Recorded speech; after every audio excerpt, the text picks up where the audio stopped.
کتاب رحمت قرآن مجید میں اللہ جل شانہ نے ارشاد فرمایا، اے محبوب ارشاد کر دیجئے، فرما دیجئے، قل بفضل اللہ و برحمتہ، جب اللہ کا فضل اور اس کی رحمت ہو، فبذالک فلیفرحوا، تو انہیں چاہیے کہ اس فضل و رحمت کے حصول پر، اللہ جل شانہ کی اس کرم نوازی پر فرحت کا اظہار کریں، خوشی اور شادمانی کا اظہار کریں۔ ہوا خیر مما یجمعون، اور وہ جب فرحت کا اظہار کرتے ہوئے، خوشی کا اظہار کرتے ہوئے خرچ کرتے ہیں تو وہ خرچ کرنا اس مال سے بہتر ہے جو وہ جمع کرتے ہیں۔ تو خوشیوں کا حصول اللہ جل شانہ کا شکر واجب کرتا ہے۔ جب کوئی بھی خوشی ملے تو ہمارے اوپر ضروری ہوتا ہے کہ ہم اللہ کا شکر ادا کریں۔ شکریہ ادا کرنے سے نعمتیں اور زیادہ ملتی ہیں، اور شکریہ ادا نہ کرنے سے نعمتوں سے محروم کر دیا جاتا ہے۔ اور یہ انسانی فطرت ہے کہ جب اسے کوئی سرشاری ملتی ہے،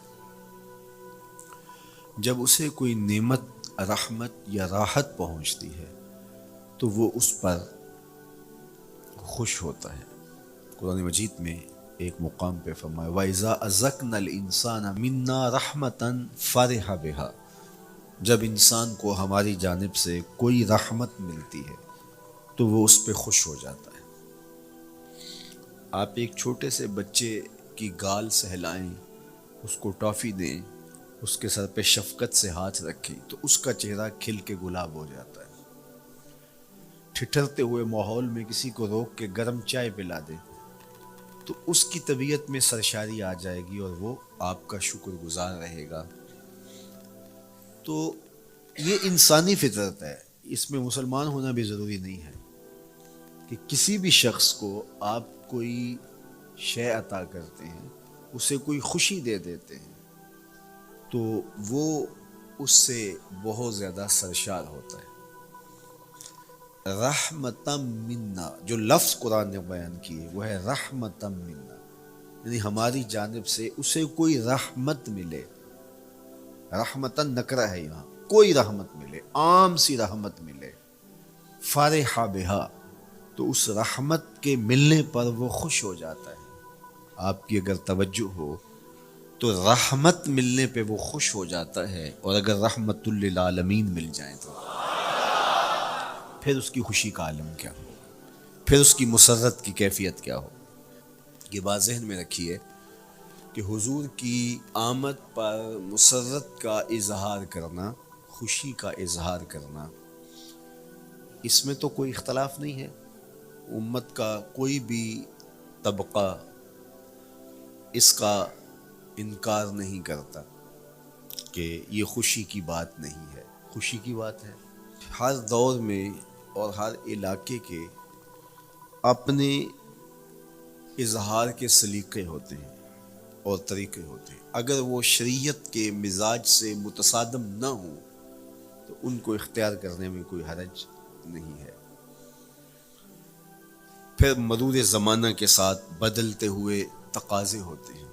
کسی زمانے میں تلواروں کے ساتھ، تیروں کے ساتھ لڑائی ہوتی تھی اور وہ جہاد اسلامی قرار پاتا تھا۔ آج کی لڑائی میزائلوں کے ساتھ اور ٹینکوں کے ساتھ ہے اور یہ بھی جہاد اسلامی قرار پاتا ہے۔ کوئی کہے کہ تیر و تفنگ کو چھوڑ کے، نیزہ و بالا کو چھوڑ کے، شمشیروں کو چھوڑ کے یہ میزائلوں پہ آ جانا، یہ ٹینکوں پہ اور یہ جدید آلات حرب پہ آ جانا، یہ دانش مندی نہیں ہے، یہ سنت سے انحراف ہے، تو میاں تو سنت کے مفہوم کو نہیں سمجھا۔ اس دور میں آلات حرب وہ تھے، بدلتے تقاضوں کے ساتھ آلات حرب یہ ہوئے، تو وہ بھی عین جہاد اسلامی تھا، یہ بھی عین جہاد اسلامی ہوگا۔ اسی طرح خوشی کے مختلف طریقے ہیں. کسی زمانے میں بالکل پرانے لوگ جانتے ہیں جب کسی کے ہاں خوشی آتی تو وہ گڑ کی روڑیاں بانٹتا. یہ پرانا طریقہ. پھر اس کے بعد پتاشے بانٹنا شروع ہو گئے لوگ. پھر اس کے بعد وہ شکر پارے آ گئے. اس کے بعد پھر لڈو آ گئے, پھر موتی چور, اور پھر نہ جانے کیا کیا. لیکن روح ایک ہی ہے. جو گڑ بانٹنے سے مسرت کا اظہار تھا وہی آج جدید جو ہمارے پاس مٹھائی کی اقسام ہیں ان کو بانٹنے سے بھی وہی مقصود ہے. کسی زمانے میں کسی کہ ہاں بیٹا ہوتا تو وہ گھر کے دروازے پہ پتے باندھ دیا کرتے تھے. یہ اس دور کی جھنڈیاں تھیں اظہار کے لیے کس گھر میں خوشی آئی ہے. تو آج کے دور میں تو ہمیں پتے باندھے ہوئے نہیں ملتے. آج گھروں کے اندر ولادت مبارک کے یا مختلف طرح کے غبارے لگا دیے جاتے ہیں یا جھنڈیاں لگا دی جاتی ہیں. تو مختلف بدلتے ہوئے ادوار میں وہ طریقے ضرور بدلے, لیکن جہاں تک مسرت کا اظہار ہے وہ روح بعین ہی ہر دور میں, ہر علاقے میں, ہر جو ہے وہ کلچر میں موجود ہے. کسی بھی خوشی پہ مسرت کا اظہار, مسرت اور سرور اور کیفیت کا اظہار, یہ انسانی زندگی ہے. اسلام ہمیں مسرتوں کے اظہار اور شکرانے کی صورت کے بہت سارے طریقے دیے ہیں. اس میں سے روزہ رکھنا بھی ہے. ان طریقوں میں سے ایک طریقہ نوافل ادا کر کے شکر کا اظہار کرنا بھی ہے. خیرات بانٹ کے لوگوں کو کھانا کھلا کے مسرت کا اظہار کرنا ہے. لوگوں کو لباس پہنا کے مسرت کا اظہار کرنا ہے. اور اسی طرح دعوت ہے. مختلف مواقع پہ مختلف چیزیں ہیں. پیر کے دن حضور علیہ السلام روزہ رکھتے تھے. پوچھا حضور آپ پیر کے دن روزہ کیوں رکھتے ہیں؟ قال فیہ ولدت, کہا اس دن میں پیدا ہوا تھا. تو اپنی ولادت کا حضور دن پیر روزہ رکھ کے اللہ کے شکرانے میں دن گزارتے تھے. گو حضور علیہ السلام کی زندگی کا ایک ایک لمحہ رب کے تشکر میں بسر ہوتا ہے. لیکن حضور نے اس کی وجہ بیان کر دی کہ میں اس دن کا روزہ خاص طور پہ اس لیے رکھتا ہوں, فیہ ولدت, اس دن میری ولادت ہوئی تھی. اللہ اکبر. تو حضور کی ولادت اللہ کی بہت بڑی نعمت, اور اس پر شکرانہ خود میرے حضور نے ادا کیا ہے. علماء نے لکھا ہے کہ حضور کی ولادت کی خوشی یہ اللہ کی رضا کا سبب اور ذریعہ ہے. آپ نے سنا علماء سے کہ دین کا سب سے بڑا دشمن جس کا نام لے کے مذمت کی گئی وہ ابو لہب ہے. پورے قرآن میں کسی اور کافر کا ابو جہل کا نام بھی نہیں, عتبہ عتیبہ اور امیہ کا نام بھی نہیں ہے. لیکن نام لے کر کے مذمت اگر کسی شخص کی گئی وہ تو ابو لہب کی گئی. حضور علیہ الصلوۃ والسلام جب کوہ صفا پہ جلوہ فراز ہوئے, وَأَنذِرْ عَشِيرَتَكَ الْأَقْرَبِينَ, حکم ہوا پہلے قریبی لوگوں کو آپ اللہ کا ڈر سنائیں. تو حضور علیہ السلام نے قریبی لوگوں میں محنت کی. تو قریش کو, صنادید قریش کو, بنو ہاشم کو بلایا اور بلا کہ حضور نے ایک بات کہی کوہ صفا پہ کہ اگر میں تمہیں کہوں اس پہاڑ کی دوسری جانب سے ایک لشکر آ رہا ہے جو تمہیں کچل دے گا تو کیا میری بات مان لو گے؟ تو انہوں نے کہا اگر نظر نہ بھی آیا تو ہم کہیں گے ہم اندھے ہیں, آپ سچے ہو. ہماری نظروں کو پھیر لگ رہا ہے, آپ جھوٹ نہیں بول سکتے. ہم نے 40 سال آپ کے شب و روز دیکھے ہیں, تو کیسے ہم یہ گمان کر لیں؟ تو حضور نے فرمایا اگر میری ذات پہ اتنا یقین ہے تو مان لو اللہ ایک ہے. تو ابو لہب سب سے پہلے بولا تبا لک ھنالک سائر الیوم الہذا جمعتنا معاذ اللہ, کہ آپ کا معاذ اللہ ہاتھ ٹوٹ جائے, آپ نے اس لیے ہمیں جمع کیا تھا. تو اللہ تعالیٰ جل شانہ نے اس کا جواب دیتے ہوئے ارشاد فرمایا تبت یدا ابی لہب وتب, ظالم تیرے دونوں ٹوٹ جائیں, ظالم تیرے دونوں ٹوٹ جائیں. تو ابو لہب کا نام لے کے مذمت کی گئی. لیکن یہ بدترین کافر جب حضور کی ولادت ہوتی ہے تو اس کی لونڈی سویبہ اس کو جا کے خبر دیتی ہے کہ تیرے مرحوم بھائی کے گھر بیٹا پیدا ہوا ہے۔ تو یہ بہت خوش ہو گیا، اس لیے نہیں کہ نبی تشریف لائے ہیں، اس لیے کہ میرے مرحوم بھائی کے گھر میں چراغاں ہوا۔ تو بھتیجا ہونے کے ناطے اس کو ایک سرشاری اور خوشی ہوئی، اور لونڈی کے خبر دینے پر اس نے اشارے سے اس کو کہا جا تو آزاد ہے۔ اللہ اکبر۔ یہاں سے یہ بھی سمجھیں کہ حضور نے صحن کائنات میں قدم رکھا، غلاموں کو آزادی ملنے لگی، غلامی کی زنجیریں ٹوٹنے لگی۔ تو سویبہ کو کہا جا تو آزاد ہے۔ خیر ابو لہب کی ساری زندگی آپ کو پتہ ہے، لیکن جب مر گیا تو حضرت عباس رضی اللہ تعالیٰ عنہ کو خواب میں ملا۔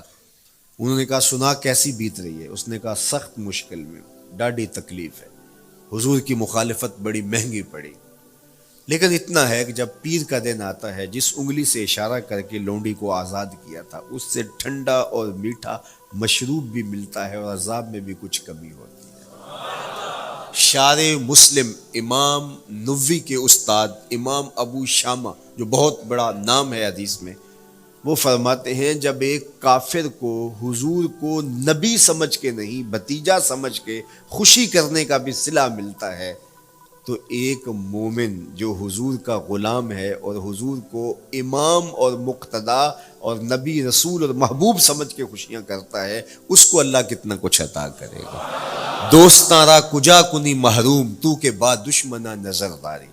جب تو دشمنوں کو اتنا دیتا ہے تو دوستوں کو کتنا عطا کرے گا۔ تو حضور کی آمد پر مسرت کا اظہار، بشاشت کا اظہار، یہ اہل ایمان کا طریقہ رہا ہے۔ ہاں جو اس کا انداز ہے، کسی کو نوافل میں زیادہ سرور ملتا ہے وہ نوافل کثرت سے پڑھ لے، کسی کو زیادہ سرور روزے میں آتا ہے تو وہ روزے رکھ کر کے اس شکرانے کو ادا کرے، کوئی ذکر کی مجلس سجا لے۔ مختلف طریقے موجود ہیں۔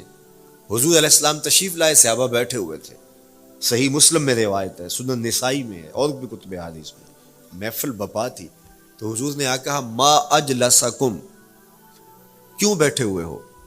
تو جو انہوں نے جواب دیا وہ سنیے، جلسنا نذکر اللہ ونحمدہ علی ما ہدانا لدینہ ومن علینا بک۔ حضور ہمارے بیٹھنے کا مقصود یہ ہے کہ ہم اللہ کا شکر ادا کر رہے ہیں اس بات پر کہ اس نے ہمیں ہدایت دین عطا کی، ومن علینا بک، اور آپ کی صورت میں ہمارے اوپر احسان کیا، ہمیں آپ عطا ہوئے، اس پر اللہ کا شکر ادا کرنے کی مجلس سجائے بیٹھے۔ اب بات تو سادہ سی تھی، لیکن میرے حضور نے ان سے کہا کیا تم اس بات پہ قسم دے سکتے ہو کہ اسی لیے بیٹھے ہو؟ تو انہوں نے کہا جی ہم قسم دیتے ہیں، ہم اسی لیے بیٹھے ہیں۔ میں اٹھاؤ قسم۔ تو صحابہ نے باقاعدہ قسم دی، ہم قسم اٹھاتے ہیں، ہمارے بیٹھنے کا مقصد یہ ہے کہ اللہ کا شکر ادا کر رہے ہیں، اور آپ کی صورت میں جو انعام خداوندی ملا ہے اس پر اللہ تعالیٰ کا شکریہ ادا کر رہے ہیں۔ حضور نے باقاعدہ ان سے قسم لی، اور انہوں نے باقاعدہ قسم دی۔ اب صحابہ کو حیرت تو تھی کہ یہ موقع قسم کا تو نہیں تھا، لیکن حضور نے قسم لی ہے، کیوں؟ حیرت و استعجاب کی کیفیت تھی۔ حضور علیہ السلام نے فرمایا صحابہ میں تم سے جو ابھی قسم لی ہے یہ کسی تہمت کی بنیاد پر نہیں لی، یعنی تمہارے قول کی صداقت میں مجھے کوئی شک نہیں تھا کہ میں نے قسم سے تصدیق کی ہو، بلکہ اس کا سبب اور تھا۔ بعض اوقات قسم اس لیے کی جاتی ہے کہ کسی متردد ذہن کو مطمئن کرنا ہوتا ہے، اور بعض اوقات قسم واقعہ کی اہمیت کو بڑھانے کے لیے کی جاتی ہے۔ کوئی بندہ کہہ رہا ہے کہ جناب فلاں صاحب آ رہے ہیں ہمارے گھر میں، مہمان آ رہے ہیں، تو گھر کا اچھا کہتا ہاں قسم اللہ کی، تو اس کا یہ مطلب نہیں کہ اس کے شک ہوتا ہے، اس کی خوشی اور اس کی مسرت کے اظہار کو بڑھانے کے لیے وہ کہتا ہے کہ ہمارے گھر کے اندر آج فلاں آ رہا ہے، تو وہ کہتا اچھا کہتا ہاں ہاں قسم اللہ کی وہ آ رہا ہے۔ تو یہ متردد کا شک دور کرنے کے لیے قسم نہیں ہے، یہ بلکہ اس کی خوشی اور سرشاری کو پختہ کرنے کے لیے ہے۔ تو عربوں میں قسم مختلف وجہ سے کی جاتی تھی، تو حضور نے فرمایا یہ جو میں نے تم سے قسم لی ہے یہ کسی تہمت کی بنیاد پہ نہیں لی، بلکہ اس قسم کا سبب کیا ہے سنو۔ پھر حضور نے خود بتایا، فرمایا تم یہاں بیٹھے تھے، میں حجرے میں بیٹھا تھا، اتانی جبریل علیہ السلام، میرے پاس جبریل امین حاضر خدمت ہوئے، فاخبرنی ان اللہ یباہی بکم الملائکہ، تو تو مجھے انہوں نے خبر دی ہے، محبوب ذرا باہر تو نکل کے دیکھو، صحابہ تمہارے اس عمل پر اللہ فرشتوں میں ناز کر رہا ہے، اللہ فرشتوں میں فخر کر رہا ہے کہ دیکھو میں نے ان کو نعمت دی، کتنے قدردان نکلے، اس نعمت کا شکرانہ ادا کر رہے ہیں۔ اور آج اگر ہم اپنے گھر میں بیٹھ کے، اپنی مسجد میں بیٹھ کے حضور کی صورت میں انعام خداوندی کا شکریہ ادا کرتے ہیں تو اللہ کی رحمتوں سے بعید نہیں کہ اللہ فرشتوں سے کہے دیکھو صدیاں بیت گئیں، یہ آج بھی شکرانہ ادا کر رہے ہیں، اور یہ بات میری اور آپ کی بخشش کی ضمانت قرار پائے۔ تو حضور کی صورت میں جو انعام ہوا، حضرت حسان بن ثابت اکثر کہا کرتے تھے منا علینا ربنا ام بعث فینا محمدا، ہمارے رب نے ہمارے اوپر احسان کر دیا ہے کہ محمد عربی عطا کر دیے۔ ساری زندگی سجدے میں سر رکھ کے شکر ادا کرتے رہیں، حق کے شکر پھر بھی ادا نہ ہو۔ میں تو کہا کرتا ہوں ہمارے بدن پہ اتنے بال نہیں ہیں جتنے رسول اللہ کے احسانات ہیں، ہمارا بال بال قرض رسالت میں جکڑا ہوا ہے، ساری زندگی ان کے گیت گائیں۔ میں ایک رات کے میلاد کا صرف قائل نہیں ہوں کہ ایک رات میلاد کر لو اور پورا سال چھٹی، ساری زندگی حضور کا نام جپو، ساری زندگی حضور پہ درود پڑھو، لمحہ لمحہ حضور کے ذکر کا چراغاں کرو، صرف اپنے گھروں میں، اپنی چہار دیواریوں میں اور اپنے بازاروں میں جھنڈیاں ہی نہ لگاؤ، بلکہ دل کے ایک ایک فرد پہ نام محمد کی جھنڈی لگاؤ۔ صرف منڈیروں پہ چراغاں ہی نہ کرو، بلکہ دل کی اندھیر گلیوں میں بھی حضور کے نام کا چراغاں کرو، اندر بھی روشنی ہو باہر بھی روشنی ہو، حضور پہ درود پڑھو، حضور کا ذکر کرو، اپنے بچوں کو بٹھا کر کے حضور کے قصیدے سناؤ، حضور کی شانیں سناؤ، حضور کی سیرت بتاؤ انہیں، اپنے گھر کے ماحول کے اندر، اپنی مسجد میں، اپنی گلی میں، اپنے دوستوں میں حضور کا ذکر کرو۔ دوستوں آپس میں بیٹھو تو کہو یار اللہ کا کتنا کرم ہو گیا کہ اللہ نے ہمیں حضور عطا کر دیا۔ دوستوں میں بیٹھے جب یوں بات کرو گے تو اللہ کی رحمتیں کس قدر تمہارے اوپر برسیں گی۔ اپنی عقیدتوں کا اظہار کرو، وہاں کمیت نہیں دیکھی جاتی، وہاں کیفیت دیکھی جاتی ہے، وہاں مقدار نہیں دیکھی جاتی، وہاں معیار دیکھا جاتا ہے۔ وہ چہرہ اور چہرے کا تل نہیں دیکھتے، وہ بندے کا دل دیکھتے ہیں، وہ دیکھتے ہیں کون کس خلوص کے ساتھ محبت لے کر کے آیا ہے۔ شاہ ولی اللہ محدث دہلوی بہت بڑا نام ہے، تمام مکاتیب فکر کے نزدیک معتبر نام ہے۔ شاہ ولی اللہ محدث دہلوی فرماتے ہیں میرے والد شاہ عبد الرحیم محدث دہلوی ہر سال حضور کا میلاد کرتے تھے اور اپنی استطاعت کے مطابق لوگوں میں، آنے والوں میں کچھ کھانا بھی تقسیم کرتے ہیں۔ ایک سال حالات اتنے پتلے تھے کہ ان کو میسر نہ تھا کہ لوگوں کو بھرپور کھانا کھلا سکیں، لیکن کہا چلو ناغہ نہ ہو، ایک تسلسل ہے جاری رہے، تو انہوں نے چنے بانٹ دیے بعد میں، لیکن دل میں تشویش تھی کہ اس مرتبہ من کی منشا پوری نہیں ہوئی، تو اسی حالت میں سو گئے، سوئے تو مقدر جاگا، حضور کا دیدار نصیب ہوا، اور جس نے حضور کو خواب میں دیکھا اس نے حضور کو ہی دیکھا۔ من رآنی فی المنام فقد رآنی، فرمایا جس نے مجھے خواب میں دیکھا اس نے مجھے ہی دیکھا۔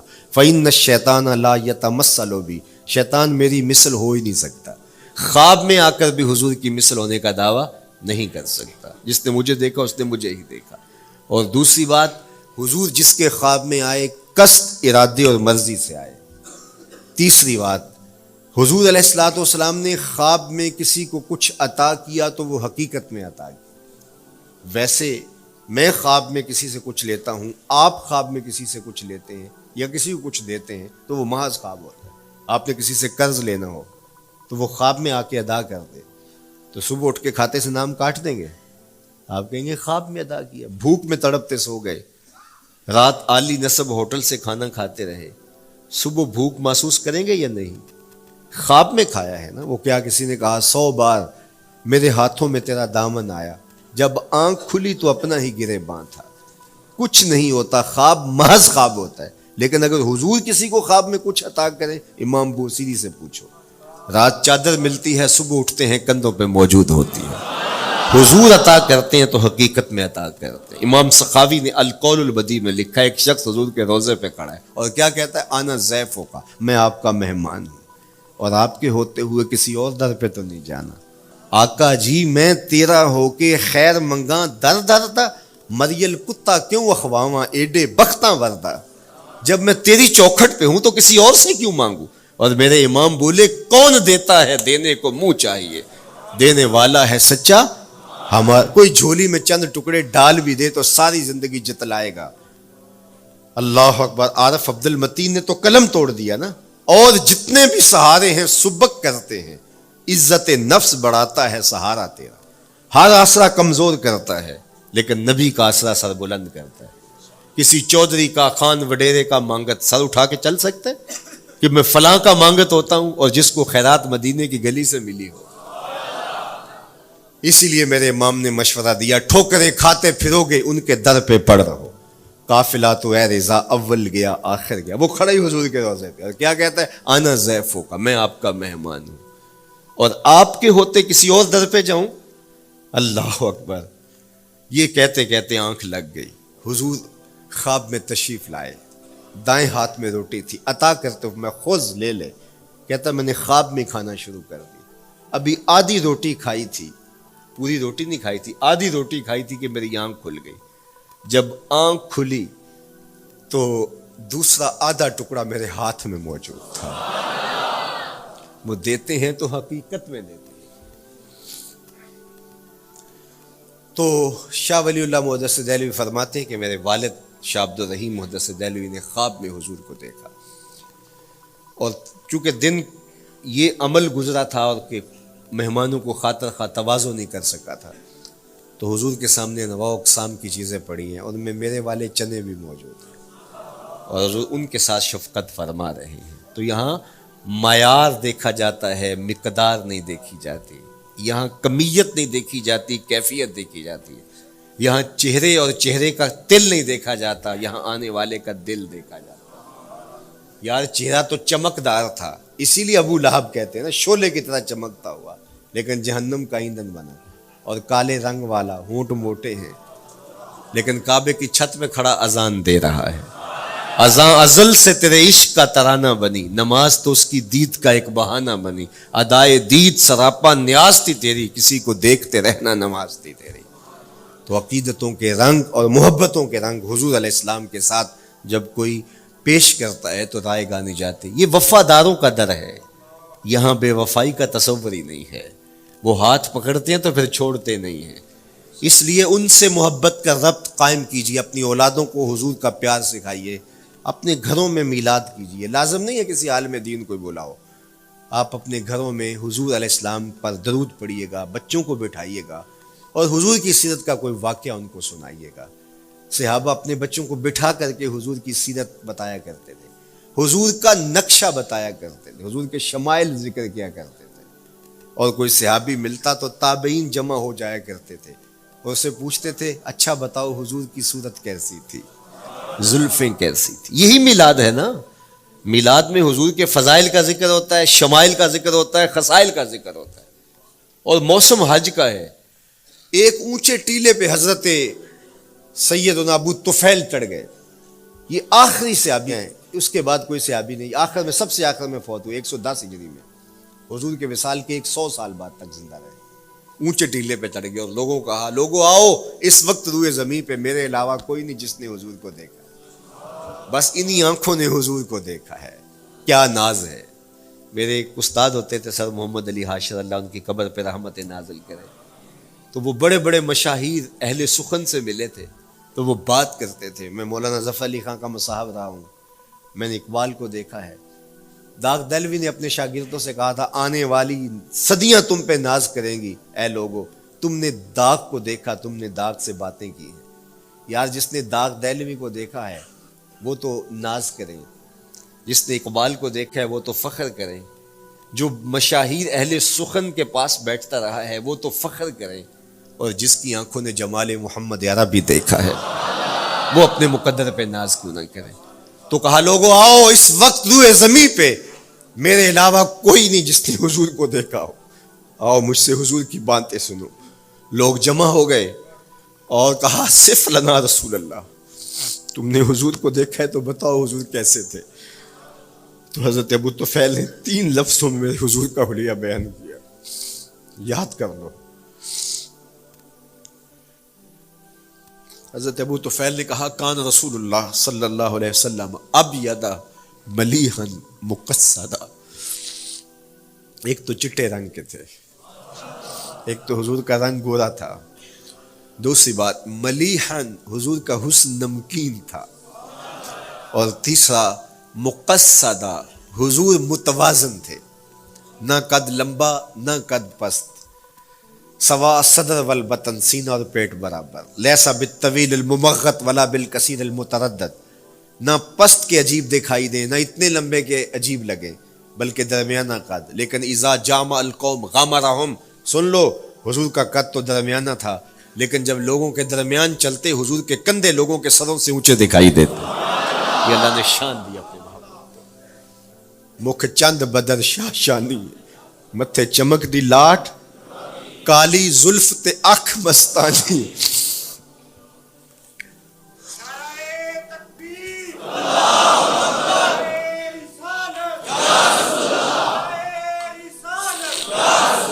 کالی زلف تے اکھ مستانی ہے، مخمور رکھی ہن مد بھریاں۔ میں آپ کو مدینے کی گلی میں لے جانا چاہتا تھا کہ حضور علیہ السلام کی جب آمد ہوئی تو اہل مدینہ نے کس طرح جلوس نکالا، وہ عقیدتوں کے کیا رنگ تھے، لیکن وقت سمٹ گیا۔ لیکن اتنا سن لو کہ جب حضور تشریف لائے تو جنوبی سمت سے حضور آئے تھے، جب انہوں نے دیکھا نا تو اچانک ودا کے پہاڑوں کی اوٹ سے حضور دکھائی دیے، تو سیاہ پہاڑ ہیں، تو ان سے جب حضور کا چمکتا ہوا چہرہ دکھا نا تو بے ساختہ انہوں نے کہا طلع البدر علینا، وہ دیکھو چاند چڑھ گیا ہے، طلع البدر علینا، وہ دیکھو چاند چڑھ گیا۔ یہ شاعری خود بخود ہوتی ہے، خود بخود ترتیب، ایک ہوتی ہے آورد، ایک ہوتی ہے آمد، یہ آمد ہے، طلع البدر، وہ دیکھو چاند چڑھ گیا۔ من ثنیات الوداع وجب الشکر علینا، مورخ اسلام حفیظ جالندری نقشہ کھینچتے جنوبی سمت سے اٹھا ایک نوری غبار آخر، جنوبی سمت سے اٹھا ایک نوری غبار آخر، سواد شہر میں داخل ہوا ناکا سوار آخر، زباں پر اشرق البدر علینا کی صدائیں تھیں، دلوں میں ما دعا للہ دائی کی دعائیں تھیں، نبوت کی سواری جس طرف سے ہو کے جاتی تھی، درود و نعت کے نغمات کی آواز آتی تھی، کہیں معصوم ننھی بچیاں تھیں دف بجاتی تھی، رسول پاک کی جانب اشارے کر کے گاتی تھی، اور کہتی کیا تھی، ہم ہیں بچیاں نجار کے عالی گھرانے کی، خوشی ہے آمنہ کے لال کے تشریف لانا، خوشی ہے آمنہ کے لال کے، عجیب رنگ بکھرے ہوئے تھے۔ حضور نے جب بچیوں کو دیکھا تو فرمایا تم مجھ سے محبت کرتی ہو؟ انہوں نے کہا ہم دل و جان سے آپ سے پیار کرتی ہیں۔ تو حضور نے فرمایا واللہ انا احبکن، اللہ کی قسم میں بھی تم سے پیار کرتا ہوں، میں بھی تم سے پیار کرتا ہوں۔ لوگ گھروں کو سجائے بیٹھے، ہلم الینا یا رسول اللہ الی العدد والعدۃ والمنع، حضور آ جاؤ نا، آ جاؤ، ہمارے پاس اسلحے بھی ہیں، کسی نے حملہ کیا توڑ کے رکھ دیں گے، ہمارے بڑے بڑے گھر ہیں، مہمان آئے سنبھال لیں گے، رک جاؤ نا ہمارے گھر۔ اب اتنے چاہنے والے ہوں تو کس کو پذیرائی دیں؟ حضور اونٹنی کی مہار گردن پہ ڈالتے، فرماتے خلو سبیلہا ناقتی مامورۃ من اللہ، اس کی راہیں چھوڑ دو، یہ اللہ کے حکم کی پابند ہے۔ کہتے ہیں لوگوں نے اونٹنی کو چارہ دکھانا شروع کر دیا کہ چلو اونٹنی بیٹھ جائے، اللہ اکبر، پانی ہڑا نو لوڑ کی راہ براندی، پہنچے آپ دریار سرکار یارا۔ یار جب محبت پیدا ہوتی ہے یار منانے کے ڈھنگ بھی سیکھ لیے جاتے ہیں، محبت بتا دیتی ہے محبوب کو کیسے منانا ہے، لیکن حضور فرماتے خلو سبیلہ ناقتی مامور، راہیں چھوڑ دو، میری اونٹنی اللہ کے حکم کی پابند ہے، یہ سبز چاروں کے لالچ میں آنے والی نہیں ہے، چھوڑو چھوڑو اس کا راستہ۔ اللہ اکبر، جب بنو نجار کے محلے سے حضور گزرے، یہی بچیوں نے طلع البدر علینا پڑھا تھا، اور یہی محلہ حضور کے ننیال کا محلہ تھا۔ انہوں نے جو لفظ کہے، امام صالحی نے، اللہ ان کی قبر پہ کروڑوں رحمتیں نازل کرے، سبل الہدا والرشاد میں نے کئی مرتبہ یہ مقام پڑھا ہے، باب الہجرہ، مسلم شریف، باقی کتب حدیث میں بھی ہے، لیکن امام صالحی نے بہت ساری حدیث جمع کی ہیں، اور انہوں نے یہاں جو منظر بیان کیا ہے، انہوں نے جو لفظ کہے نا، جب حضور آئے بنو نجار کے محلے سے گزرنے لگے تو ذرا لفظوں کی چاشنی دیکھیے، ان لفظوں سے ٹپکتے شہد کو دیکھیے. تو انہوں نے آگے بڑھ کے حضور کو دعوت دی, اور لفظ کیا کہیں؟ ہلم الی اخوالک یا رسول اللہ الی العدد والعدۃ والمن. حضور ادھر تو رک جاؤ, یہ تو آپ کے ماموں کے گھر ہیں, یہ تو آپ کے ننیال کا محلہ ہے. لیکن حضور نے فرمایا کہ بس میری راہیں چھوڑ دو. پھر اونٹنی جا کے کہاں بیٹھی؟ نیویاں دا پرونا ہے میرا نبی, کوٹھیاں تے چڑھے ویخ دے رہ گئے. سہل اور سہیل دو یتیم بچے تھے, اور ان کی خالی جگہ پڑی تھی, جا کے اونٹنی وہاں بیٹھ گئی. اٹھایا گیا, پھر بیٹھ گئی. قریب ترین مکان حضرت ابو ایوب انصاری کا تھا. دوڑے آئے, سامان اتارنے لگے. کہا حضور اونٹنی کو اب نہ اٹھاؤ, اب تو میرے بخت جاگ پڑے ہیں. پھر ان کی کیفیت کیا تھی؟ امروز شاہ شاہاں مہمان شدست مارا. امروز